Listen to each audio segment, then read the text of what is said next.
सीताराम। शिखा अवस्थी के चैनल में आप सभी का स्वागत है। मैं हूं शिखा अवस्थी। आज इस वीडियो में हम बात करेंगे हरियाली तीज पर्व से संबंधित। हम जानेंगे कि हरियाली तीज पर्व का महत्व क्या है, वर्ष 2025 में यह पर्व कब मनाया जाएगा, कौन इस पर्व को मनाता है, पूजा विधि क्या है, पूजा का शुभ मुहूर्त क्या है और इसका व्रत और पूजा करने से हमें कौन से पुण्य फलों की प्राप्ति होती है। तो हरियाली तीज पर्व से संबंधित बहुत सारी महत्वपूर्ण बातें आज आपको इस वीडियो के माध्यम से प्राप्त होंगी। वीडियो को पूरा देखिएगा, अच्छा लगे तो लाइक कमेंट शेयर कीजिए। चैनल पे यदि पहली बार आए हैं तो चैनल को सब्सक्राइब कीजिए। तो सबसे पहले हमारी सभी बहनों को हरियाली तीज पर्व की हार्दिक शुभकामनाएं। माता पार्वती, बाबा भोलेनाथ का आशीर्वाद आपके जीवन में सदैव बना रहे। हरियाली तीज का पर्व प्रत्येक वर्ष सावन मास के शुक्ल पक्ष की तृतीया तिथि को मनाया जाता है और इस में माता पार्वती और भगवान भोलेनाथ की विशेष रूप से पूजा अर्चना आराधना होती है।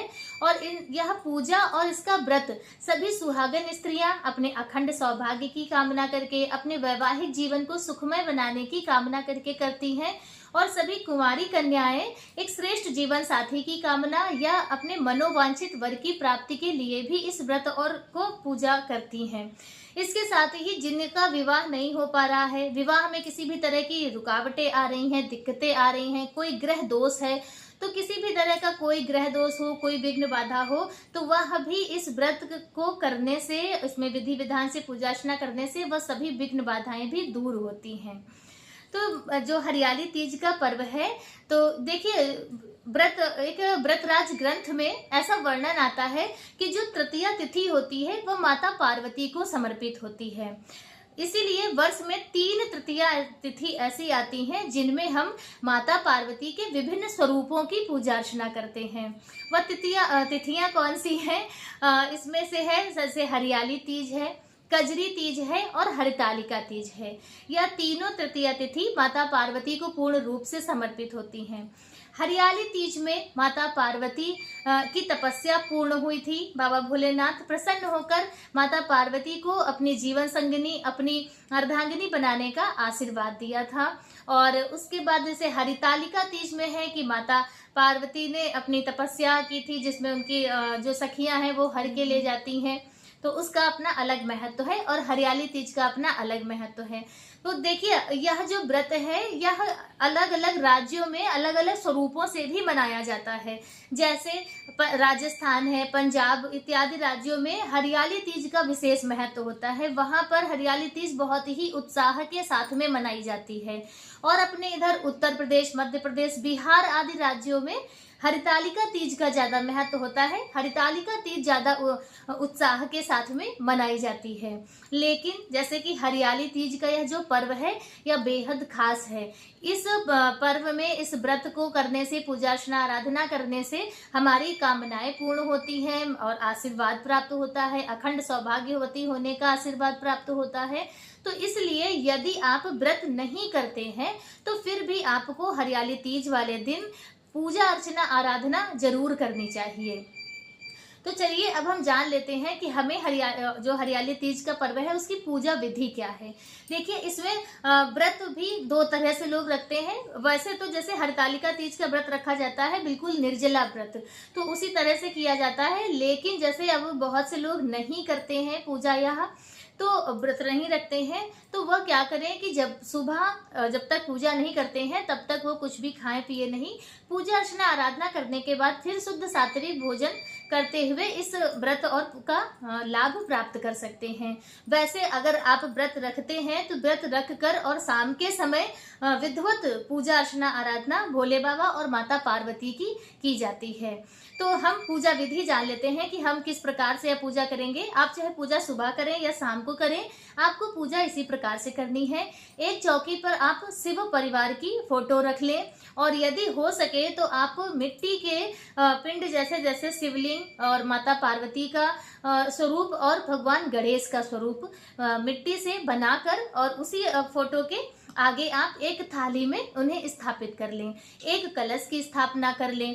और उसके बाद आप जैसे शंकर भगवान की माता पार्वती के साथ में विधिवत उनकी पूजा अर्चना कर दीजिए। भगवान का पंचामृत अभिषेक करें, भगवान भोलेनाथ का, माता पार्वती का, भगवान गणेश का, और फिर उन्हें बिल्व पत्र, समी पत्र और जैसे कि जो भी पत्र आपको, जो माता पार्वती और बाबा भोलेनाथ की पूजा में आपको प्राप्त होते हैं या आप चढ़ाती हैं, तो वह आप वो सभी चढ़ाएं। चंदन, अक्षत इत्यादि चढ़ाएं। माता पार्वती को श्रृंगार की सामग्री जरूर अर्पित करें, इस बात का आपको विशेष ध्यान रखना है, ठीक है। और आप भी स्वयं 16 श्रृंगार करने के बाद ही इस पूजा अर्चना को करें और जितना हो सके हरे रंग का प्रयोग करें। हरे रंग की आप साड़ी पहने, हरे रंग की चूड़ियां पहने, हरे रंग की बिंदी लगाएं, और बालों में भी आप जैसे कि बैंड वगैरह जैसे लगाते हैं तो वह भी आप हरे रंग का लगा सकते हैं। तो इस तरह से हरे रंग का आपको ज्यादा से ज्यादा प्रयोग करना है। उसका एक कारण भी है, एक ऐसे व्रतराज ग्रंथ में ही ऐसा वर्णन आता है, जैसा कि हमने पढ़ा है वैसा हम आप सभी को बता रहे हैं कि एक राजा भगवान भोलेनाथ की पूजा करता है जब, तो उसे माता पार्वती एक रक्षा सूत्र बांधती हैं, और उस रक्षा सूत्र को बांधने के बाद फिर वो राजा जैसे उस सूत्र को किसी पेड़ में हटा देता है। अक्सर लोग यही करते हैं कि जब पुराना हो जाता है तो उसे उसमें टांग देते हैं। तो उस रक्षा सूत्र को जब उस पेड़ में बांध दिया तो वह सूखा पेड़ हरा भरा हो गया। तो एक महत्व तो यह भी है कि तब से भी हरियाली तीज का पर्व मनाया जाने लगा, और इसी कारण से माता पार्वती और बाबा भोलेनाथ की विधिवत पूजा अर्चना होती है। जैसा कि मैंने पौराणिक कथाओं में सुना है वैसा हम आप सभी को बता रहे हैं। तो कहने का तात्पर्य यही है कि हरियाली तीज का पर्व बेहद खास है, और यदि आप व्रत नहीं करते हैं, आपके यहाँ पूजा नहीं होती है, फिर भी आपको भगवान भोलेनाथ के मंदिर में जाकर ही आप विधिवत पूजा अर्चना आराधना करें। माता पार्वती को श्रृंगार की सामग्री अर्पित करें, ऋतु फल इत्यादि अर्पित करें, और इस दिन आप अपने हाथों में मेहंदी जरूर लगाएं, झूला जरूर झूलें। हरियाली तीज पर झूला झूलने का एक विशेष महत्व है, तो यह भी कार्य आप उस दिन जरूर करें। 16 श्रृंगार करें और भगवान भोलेनाथ, माता पार्वती के भजनों को भी खूब गाएं, उनका भी कीर्तन करें। यह महत्व होता है, यह विशेष कुछ नियम या उपाय कह लीजिए होते हैं कि यदि आप इस तरह से करते हैं तो आपका जो वैवाहिक जीवन है उस पर माता पार्वती, बाबा भोलेनाथ का खूब आशीर्वाद प्राप्त होता है। आपका जीवन सुखमय होता है, सुख शांति बनी रहती है, किसी भी तरह की विघ्न बाधाएं आपके रिश्ते में नहीं आती हैं। और हमारी जो बहनें पूजा करेंगी तो उन्हें एक श्रेष्ठ जीवन साथी की प्राप्ति होगी, और यह निश्चित है, तय है यह। इस बात से हम भी मतलब कहते हैं कि यदि आप पूर्ण सच्ची श्रद्धा से माता पार्वती और बाबा भोलेनाथ की पूजा अर्चना करते हैं तो आपको जरूर मनोवांछित वर की प्राप्ति होगी। और जब आप पूजा करें तब जैसे हमारी कुमारी बहनें हैं तो वह माता पार्वती की जो रामचरितमानस की चौपाई है, जय जय गिरबर राज किशोरी और जय महेश मुखचंद चकोरी, तो इसका भी आप पाठ करें। इसका भी बहुत ज़्यादा लाभ प्राप्त होता है, बहुत ज़्यादा माता पार्वती इस स्तुति से प्रसन्न होती हैं, तो आप यह भी जरूर करें।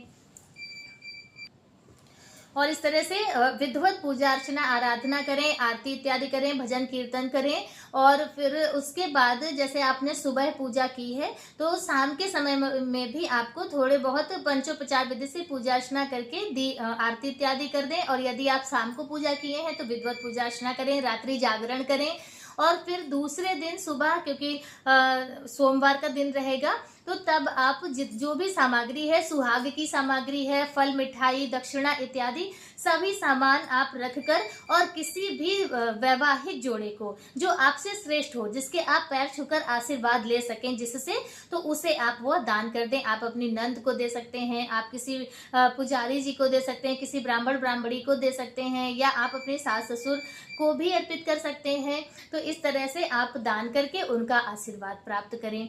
तो चलिए अब यह जान लेते हैं कि यह हरियाली तीज का जो पर्व है वर्ष 2025 में कब मनाया जाएगा। तो हरियाली तीज का पर्व जो तीज तिथि है वह प्रारंभ हो जाएगी 26 जुलाई की रात में 10:41 पर, और फिर तीज तिथि पूर्ण होगी 27 जुलाई की रात में ही 10:41 पर। तो इस तरह से उदया तिथि का मान रखते हुए हरियाली तीज का पर्व 27 जुलाई 2025 दिन रविवार को मनाई जाएगी। इस दिन आप व्रत रखें, भगवान भोलेनाथ, माता पार्वती की पूर्ण 16 श्रृंगार करके उनकी पूजा अर्चना आराधना करें और उनसे अखंड सौभाग्यवती होने का या अपने श्रेष्ठ जीवन साथी की प्राप्ति का आशीर्वाद प्राप्त करें। हाँ, एक बार फिर से आप सभी बहनों को हरियाली तीज पर्व की हार्दिक शुभकामनाएं। आज का वीडियो मेरा बस इतना ही। वीडियो कैसा लगा कमेंट करके जरूर बताएं। किसी भी तरह की और कोई जानकारी आपको प्राप्त करनी हो तो आप कमेंट करके पूछ सकते हैं। मिलते हैं दूसरे वीडियो में किसी दूसरी जानकारी के साथ। तब तक के लिए श्री सीताराम।